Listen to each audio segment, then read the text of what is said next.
All right, let's talk about Boogie Nights, the most beautiful train wreck in cinema. It's Paul Thomas Anderson's love letter to the 70s industry, pain in the American dream if it was written by a guy who's been awake for 3 days straight. This movie's an absolute masterpiece, chaotic, hilarious, and a tragic deep dive into an industry that chews people up and spits them out. You got Mark Wahlberg as Eddie Adams, which you only know him as Eddie Adams for about 10 minutes of the movie, but he's a clueless, well-endowed kid from the San Fernando Valley who gets scooped up by Jack Horner, Burt Reynolds in his best movie role ever, and he transforms young Eddie into Dirk Diggler, which is the best name ever, Dirk Diggler. I don't know what PTA was thinking when he made that name, but it's brilliant. It doesn't even mean anything, but just it sounds nasty. But it works, and he quickly becomes next superstar. His life's great. He's got fame, money, women, and a group of misfits that become his dysfunctional family. It feels like a twisted version of Rocky. And though this isn't Paul Thomas Anderson's best movie, There Will Be Blood is definitely his best movie. This is his funnest movie, and probably my favorite movie by him, because this is what initially got me into PTA. And he has like kind of a trilogy of LA Valley films. You got Boogie Nights in the 70s, Magnolia in the 90s, and then There Will Be Blood that's like in the early 1900s. And all three of those movies are incredible. I know a lot of people like to crap on Magnolia, but I thought that movie was brilliant. That movie will get me choked up even at the end. It's just so messed up. But Boogie Nights is basically Paul Thomas Anderson's gateway drug.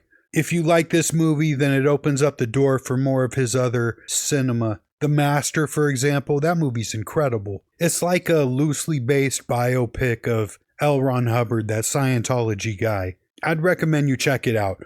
That movie was out of control. I really dug it. But Boogie Nights has an energy to it. It's fast-paced, there's a lot going on, and you feel drawn to that world immediately. You feel like you know the characters. They're all very fleshed out.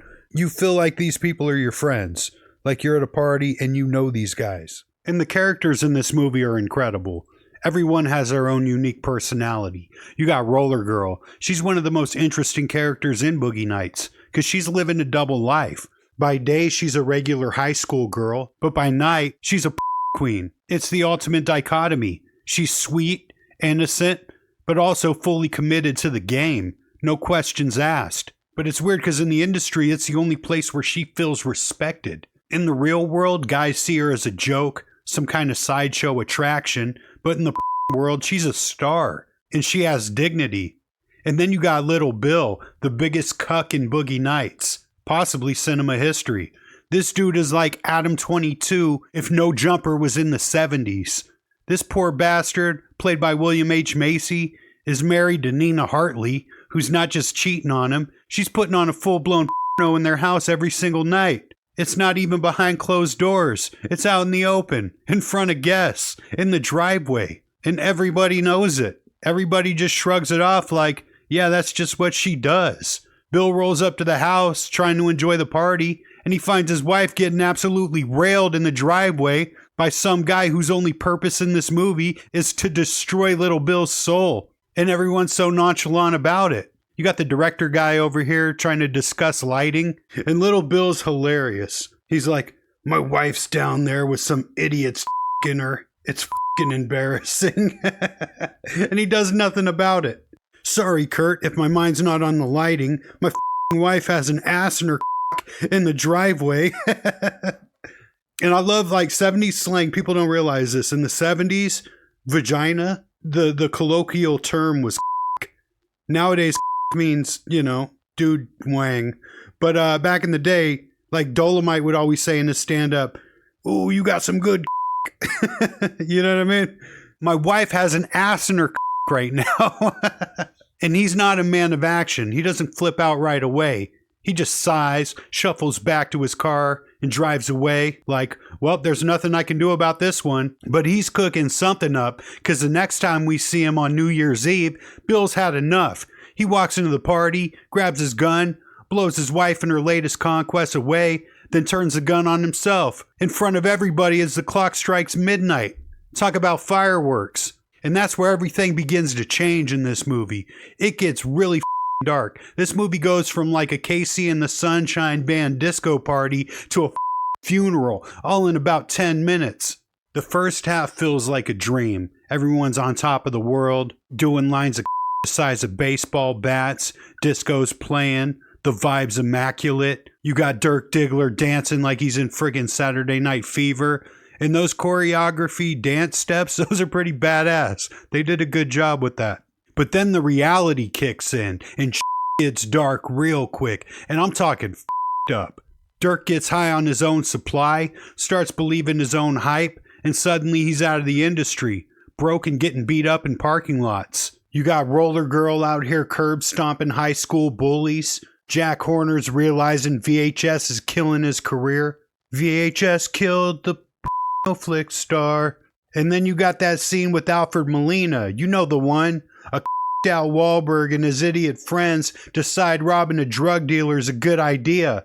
Only for Alfred Molina to be sitting there in his robe, lighting firecrackers, blasting Sister Christian, and looking like he hasn't slept in a decade. You motorin', what's your price for flight?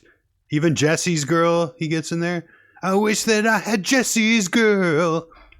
I wish that I had Jesse's hooah. Why can't I find a hooah like that? That whole sequence is pure anxiety fuel. And that's based on a true story. It's called The Wonderland Murders. John Holmes, Johnny Wad, that dude who like this movie's based on, him and his friends, they robbed their drug dealer, killed his ass, and then I don't know, I guess some dudes got caught. John Wad or whatever, he died of AIDS, so whatever. No one gives a shit. But yeah, this movie is based on that. And even the documentary in Boogie Nights is based on a documentary by John Holmes called Exhausted, which is exactly how I feel. So that is like, that speaks to my soul right there. Exhausted. So yeah, they try to rob the drug dealer in this movie and it goes wrong. Everyone ends up getting shot. Homeboy that works at Party Boys gets killed, which is a funny name for a strip club. That's the gayest name for a strip club I've ever heard. Party Boys. Like that dude in Jackass, Party Boy that just runs around half naked. But yeah, the drug deal goes totally wrong. They try to sell the guy freaking baking soda, and he got wise to it real quick and starts blasting it their asses. And then you got that crazy ass scene with Don Cheadle. Don Cheadle's incredible in this movie. This movie put me on to so many of my favorite future actors. This was like the breeding ground for it. You had John C. Reilly, who went on to be in Step Brothers, freaking Dewey Cox. That guy's incredible. You got Philip Seymour Hoffman, the GOAT. He was in a shitload of incredible movies. What about Love Liza? Anyone seen Love Liza? The one where his girlfriend herself? So he goes on this gas sniffing binge, loses his job and all his money and just huffs gas for the rest of his life. And Don Cheadle. Don Cheadle, I felt like, was one of the best actors in this movie. And then he went on to do like Hotel Rwanda and all that shit. He's probably won an Oscar or two by now because he deserves one. If he hasn't, that's a crime. That guy's incredible. And then the chick, Amber Waves, the chick that was in 9 Months. Jennifer, what the is her name? God damn it, I gotta look this up. Julianne Moore. Yeah, Julianne Moore. Absolute smoke show of a redhead. She's a ginger, but a hot one. Even though she's like probably 80 now, but man, I always thought she was very pretty. And she was incredible in 9 Months. I got a funny story. So I was on tour with Isham one time. And I think we were like in Colorado or something. And 9 Months came on to HBO. And I made Isham, the godfather of horrorcore, watch 9 Months with me. And he loved it. Classic. The only thing that kind of grinds my gears with this movie is the overt homoerotic undertones in this. Like when Jack pulls up on Eddie before he's Dirk Diggler. And he's like, what do you want, 5 or 10? And Jack's like, what do you mean? He's like, 5 just to see it, or 10 to watch me, with it. And Jack leans in real serious like a mob boss offering a contract. And this is the smoothest yet most bizarre job interview in history. This scene is so hilarious because it's played so straight. And this is straight business. And that's how funny that this movie is, because it brings humanity to perversion. Degeneracy. And that's how you get hired in, folks. No resume, no references, just whip it out in the back of a nightclub. And Dirk Diggler rises up through the rankings and becomes the top guy quick, but he falls just as fast. And after Dirk Diggler has a hard fall, basically a male prostitute in the streets of LA, he comes back to Jack's house to clean himself up. And he's back in the game. And at the end scene, you got him looking in the mirror, hyping himself up like Rocky. He pulls out his weapon of mass destruction, and then boom, cut to black.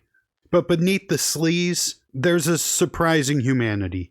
These people aren't just porn stars and kids. They're broken toys trying to build a family.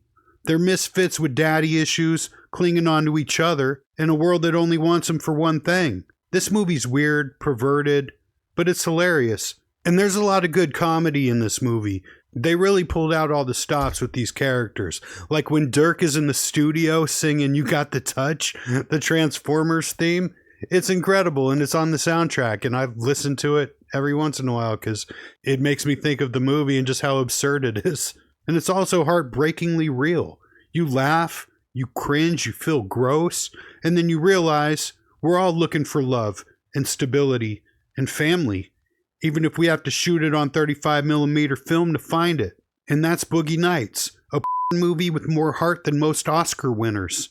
So yeah, check out this movie, and check out more Paul Thomas Anderson. He's one of my favorite directors. But yeah, tell me what other movies you like, and this movie's fun as hell. If you've never seen it, if you can handle a lot of explicit sex and nudity in the movie, then this is for you. If that's not really your thing, I wouldn't recommend this movie. It's definitely not for children. So yeah, anyways, I hope you guys have a good night. Be safe, and God bless. And stay away from the industry.